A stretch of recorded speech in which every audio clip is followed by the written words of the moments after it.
Hi, welcome to our daily encounter. Thought I would see you guys face to face again. Today we are in the book of Matthew, and we're in actually chapter 26. This is the only chapter that we're covering or reading today. And there's one particular character that I want to bring out in the devotion today, and that is Peter. Peter is an example of someone who is a strong follower of Christ, a person who had great faith. If you remember, he's the one who first declared that Jesus was the Christ, the Son of the living God. And he had strong faith, he had strong devotion to the Lord. He's the one that stepped out on the water when everybody else stayed in the boat. Peter had a lot of things going for him. But in chapter 26 of Matthew, we see him actually deny the Lord, and deny the Lord 3 times. And so we might be left kind of scratching our heads, why in the world would Peter do that? Why would he deny the Lord when he seems so strong in the faith? And when we look at Christianity as a whole, many times we see pastors and teachers, we see leaders in the church, a lot of people that you would never expect would ever do some of the things that they do, and we see them fall. And they fall very hard, and it makes you scratch your head. How is it that someone who's so strong in the faith, someone who has been so devoted to the work of the Lord, can fall into sin so quickly and fall into harsh sin that really just makes you wonder, how could they do that? But really, as we look at Peter, we can kind of analyze what process he went through, and then maybe look at some of the same process being brought through people that we see today who fall, though they be strong in faith, and then also look at ourselves and make sure we don't follow this same path, this same pattern that Peter followed. Because there's things that happen long before Peter even denied Jesus that could have possibly led to him denying Christ. The first thing that we could take note of is Peter's overconfidence. If you remember, as they were,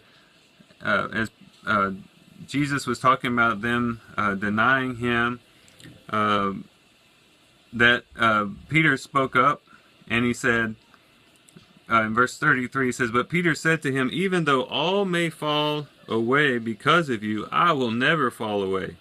And Jesus said to him, truly I say to you that this very night before a rooster crows, you will deny me 3 times.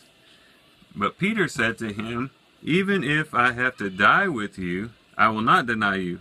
And all the disciples said the same thing. And so Peter here is overconfident. Think about this. Jesus just gave a prophecy. Jesus, the Son of God, the Messiah, the Anointed One, just gave a prophecy directly to Peter. And Peter says, no, it's not going to happen. I'm not going to deny you, even if I have to die. Even if everybody else denies you, I won't deny you, Lord. And so his overconfidence got the best of him. And this can be a downfall of a lot of people who have strong faith, who are working hard for the Lord. They begin to have too much confidence in themselves. Maybe they become too prideful in maybe the position that they hold with the church or with the knowledge that they have of the scriptures. And so they get overconfident. They don't even think about the fact that perhaps they themselves could fall into sin.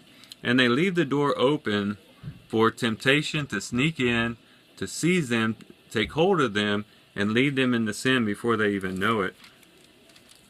Another thing that Peter did that possibly could have led to his denial of Christ was he was asleep when he ought to have been alert. If you remember, in the Garden of Gethsemane, Jesus went out, he left Peter, James, and John, and he went a little bit further and began to pray to the Lord. And 3 times he goes out to the Lord and prays, and 3 times he comes back and finds the disciples sleeping because they were so tired. And Jesus rebukes them for them. He says, you know what, you need to keep watch. He says, so you could not keep watch. He said this actually to Peter. He said to Peter, so you men could not keep watch with me 1 hour? Keep watching and praying that you may not enter into temptation. The spirit is willing, but the flesh is weak. And so he's saying, you should have kept watch with me. You need to be diligent in watching over yourselves, so that you don't enter into temptation. And that's when we become susceptible to temptation, when we're asleep, when we're not watchful, when we don't have our spiritual eyes keen and sharp and looking at things from a spiritual perspective. When we become slothful, when we get away from God's word, when we get away from our prayer life, from worshiping God on a daily basis, we tend to fall asleep spiritually, and what that does is leaves the door open once again for temptation to come in and to sneak in, perhaps even without us knowing it, and the next thing we know, we fall into sin. And so we need to be diligent, be awake, and be watchful. But then there's something else that Peter did, and that is he didn't follow close to the Lord. If you remember when they came and took Jesus, yes, you had Peter. He drew a sword. He cut off Malchus's ear. That story's in here as well. But then once they finally did take Jesus away, it says in verse 56, then all the disciples left him and fled. And that would have included Peter. And so Peter did end up going where Jesus was. That's the place where he actually denied Christ. But he wasn't close to Christ. He fled from him, but then he kind of came back, and he wasn't right there next to Jesus. He wasn't devoted to him by suffering with him, taking on the ridicule with Jesus. He kind of looked at things from a distance. As a matter of fact, after he gets there, he's actually warming himself with other people. And so he's not even really in amongst where the trial is actually taking place. He's kind of on the outside. And so in not sticking close to Jesus and not being devoted to Jesus, staying by the side of Jesus, even through his trials, Peter left himself open. And this had a lot to do with the fact that he was looking perhaps for his own comfort as he was standing by the fire to keep warm. Two, he wanted to keep enough distance between himself and Jesus so as not to be recognized as with Jesus and therefore had to suffer with him. And that led up to him actually denying Christ. He was out there amongst the people who would question who he was, and that led to the denial. And that can happen to us as well. When we want to keep an arm's length from Jesus, when we want to follow Jesus just enough to where it's comfortable, just enough to where, okay, I'm not right there with Jesus, suffering with Jesus, suffering for the cause of Jesus. I want to kind of keep my comfortable space. I want to follow Jesus just enough to where I feel good about myself, where my conscience is eased. But I don't want to I don't want to roll up my sleeves and get dirty. I don't want to get in and suffer anything for him.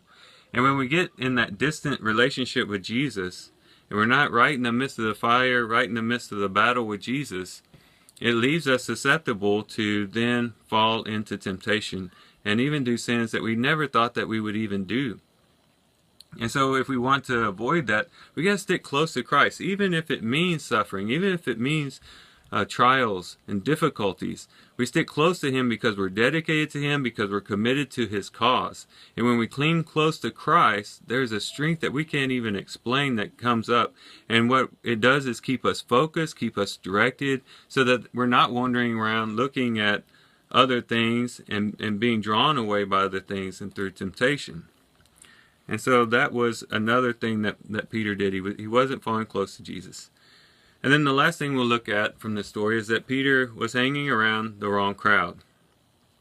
How many times have we heard about this peer pressure? We hear about people following the wrong crowd and they end up falling away from the Lord, going into sin, sometimes getting to some horrific things, some horrible things because of the wrong crowd. And even though everybody knows it, we still do it. Peter was in the midst of the wrong people. He was not hanging out with all the other disciples. Even though they had all fled, they could have at least gathered together and started in prayer over what had happened, what they had seen, or coming up with a plan to come to the side of Jesus or whatever. They were all kind of scattered. They were all separated. And Peter here finds himself in the midst of apparently some non-believers and people who are antagonistic to Jesus. And so because he's in the midst of this type of crowd, then it becomes difficult for him because he's isolated, he's alienated, and he starts feeling the pressure of being in the midst of this crowd. And this can be a danger for us as well. When we totally alienate ourselves from the body of believers, and all we surround ourselves with are people who are antagonistic to Jesus, we leave ourselves susceptible to drifting away from him. Now we should have a relationship. We should get to know people who are not of the faith. I'm not saying that we completely just isolate ourselves from the people who don't believe in Jesus. We need to have open arms, open hearts towards them. But we also need to have the church. We also need a group of believers that we gather with on a regular basis that help us and strengthen us in our faith, so that when we do go out and try to minister and speak to people of the world and give our testimony and things like that, we have that foundation. We have the church to lean on and to give us strength and to keep us centered and keep us on the right path. And so we can avoid a lot of temptation and sin if we'll just not follow the crowd too far, but also stay close to the right crowd, to the church, who can strengthen our faith and build us up in our faith. So these are some things that we all need to be attentive about, because we should never think, as Peter thought, that, oh, I will never commit that sin. There's no way I could ever do that. Some people might commit that sin. I've seen people commit the sin, but I'd never commit that sin.